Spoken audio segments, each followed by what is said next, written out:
अमीर बेटी का सौदा। अमीर बाप की बेटी शिल्पी को मुकेश पसंद होता है, लेकिन दोनों के बीच हैसियत की दीवार खड़ी होती है।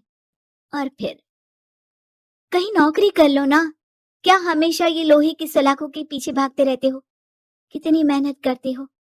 शिल्पी, नौकरी से कुछ नहीं होगा। तुम लोगों की हैसियत तक पहुंचना है तो अपना ही बिजनेस करना पड़ेगा, वरना तुम्हारे पापा किसी और से तुम्हारी शादी करवा देंगे। अच्छा, ऐसे किससे करवा देंगे? मैं तो तुमसे ही शादी करूंगी। बोल दिया तो बोल दिया, बस। मुकेश उस बेचारी को समझाता भी तो क्या। दुनिया के रीति रिवाजों से काफी दूर थी शिल्पी। भले ही बड़े बाप की बेटी, लेकिन सादगी इतनी कि क्या कहना। बेटा शिल्पी, कल तुमको देखने लड़के वाले आने वाले हैं, तैयार रहना। मैंने तुम्हारी माँ को समझा दिया है। घर के सारे नौकर चाकर को वो समझा देगी कि स्वागत कैसे करना है। कैसी बात कर रहे हैं पापा? मैं तो मुकेश से प्यार करती हूँ, उसी से शादी करूंगी। मैंने आपको बताया था ना। मुकेश किसका बेटा है? वो स्टील किंग सिंघानिया का, या वो जो बड़े ज्वेलरी वाले हैं मेहता, उनका? नहीं नहीं पापा, वो अपना ही काम करता है, लेकिन एस्टेब्लिश नहीं है अभी। पापा, वो आपके पास तब आएगा जब कुछ बन जाएगा। आप प्लीज थोड़ा सा वक्त दे दीजिए। पिता को शिल्पी की बात पर गुस्सा आ जाता है। वो उससे कुछ नहीं कहते और शिल्पी की माँ के पास जाते हैं। ये संस्कार देकर बड़ा किया तुमने शिल्पी को, और कैसे मैं किसी भिखारी के साथ उसकी शादी कर दूं? कौन है ये मुकेश? मैं जानती हूँ, बड़ा ही होनहार लड़का है। शिल्पी से बहुत प्यार करता है और शादी करना चाहता है। अरे ऐसे कैसे मैं किसी से भी अपनी बेटी की शादी कर दूं? कोई भी उठकर आए और कहे कि मैं शादी करना चाहता हूं तो मैं शादी कर दूं? कान खोल कर सुन लो, कल उसे अच्छे से तैयार कर देना, क्योंकि जो लड़का मैंने देखा है शिल्पी के लिए, वो करोड़पति घर का बेटा है, समझी? लाख मना करने पर भी शिल्पी को उस लड़के से मिलवाया जाता है जो उसके पिता ने उसके लिए देखा था। देखिए, मैं किसी और से प्यार करती हूँ और उसी से शादी करूंगी। ये तो बहुत अच्छी बात है कि तुम किसी और से प्यार करती हो, क्योंकि मैं भी किसी और से प्यार करता हूँ। लेकिन शादी तो हम दोनों को ही करनी होगी। जानती हो ना, ये बिजनेस और ये सारा कुछ। शिल्पी को समझ में नहीं आता कि वो क्या कह रहा है, लेकिन वो समझ जाती है कि वो लड़का भी किसी और से प्यार करता है।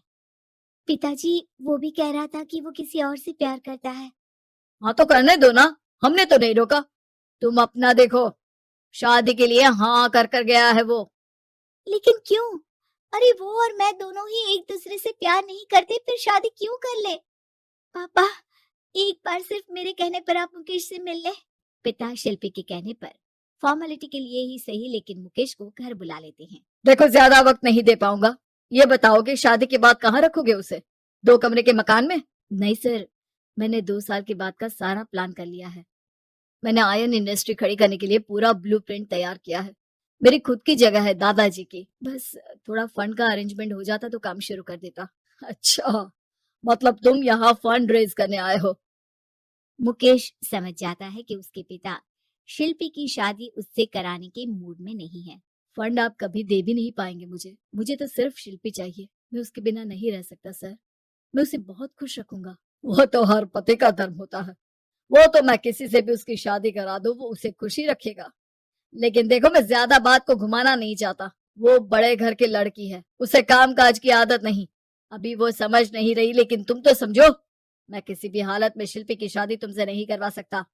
मुकेश पिता से लाख मन्नतें करता है, लेकिन वो नहीं मानते। शिल्पी की शादी उस अमीर लड़के से हो जाती है। शादी के बाद क्या हम लोग मेरी माँ के घर चले?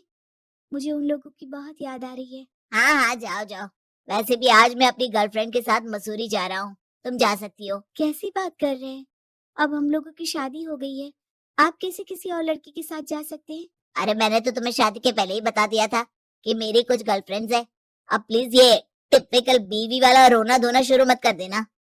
शिल्पी पिता के घर जाती है और माता पिता को सारी बात बता देती है। इतना गंदा इंसान निकलेगा, मैंने तो सोचा ही नहीं था। अरे क्यों कराई मेरी फूल जैसी बेटी की शादी ऐसे घर में? और तो क्या हो गया? शुरू शुरू में हर घर में ऐसा होता है, धीरे धीरे ठीक हो जाएगा। और वैसे भी उन लोगों के साथ हम लोगों की एक बड़ी डील फाइनल हुई है, समझी? उन लोगों से रिश्ता बनाकर रखो, तभी पैसों की बारिश होगी। पापा, अब समझ में आया कि आपने मेरे साथ ऐसा क्यों किया। मुकेश आपके सामने गिड़गिड़ा कर गया कि वो मुझे बहुत खुश रखेगा, लेकिन आपने मेरी शादी एक ऐसे लड़के से करा दी जो किसी और लड़की से प्यार करता है और शादी सिर्फ समझौते के लिए कर रहा है। पापा, मैं जा रही हूँ, लेकिन इस घर में कभी पैर भी नहीं रखूंगी। आपने मुझे सामान की तरह इस्तेमाल किया। माँ शिल्पी को बहुत रोकती है, लेकिन वो एक नहीं सुनती। कुछ समय बाद, शिल्पी, मुझे नहीं लग रहा कि अब हम दोनों के बीच ये शादी और रह पाएगी। मैं किसी और से शादी करना चाहता हूँ। वैसे तुम परेशान मत हो ना, तुम्हारे पापा के साथ हम लोगों की डील जो चल रही है ना, वो नहीं रुकेगी, क्योंकि तुम बहुत अच्छी लड़की हो।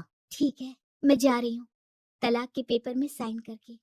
लेकिन एक शर्त है, मैं कहाँ गई ये बात मेरे पिता तक नहीं पहुँचनी चाहिए। शिल्पी घर छोड़कर चली जाती है। वो एक नौकरी करती है और अपना जीवन खुद संभालती है। लेकिन एक दिन, शिल्पी जी, आपसे मालिक मिलना चाहते हैं। मुझसे क्यों?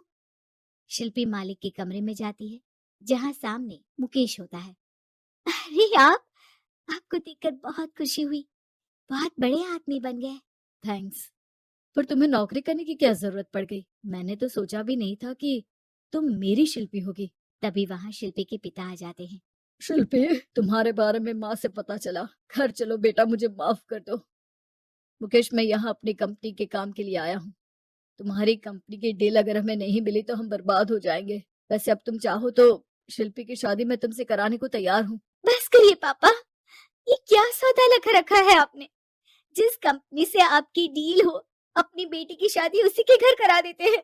शिल्पी मुकेश से माफी मांगती है और वहां से जाने लगती है कि मुकेश उसे रोक लेता है। रुको शिल्पी, ये सब कुछ तुम्हारे लिए है। ये कंपनी, ये नाम सिर्फ तुमसे शादी करने के लिए ही खड़ा किया था। मैं आज भी तुमसे बहुत प्यार करता हूँ।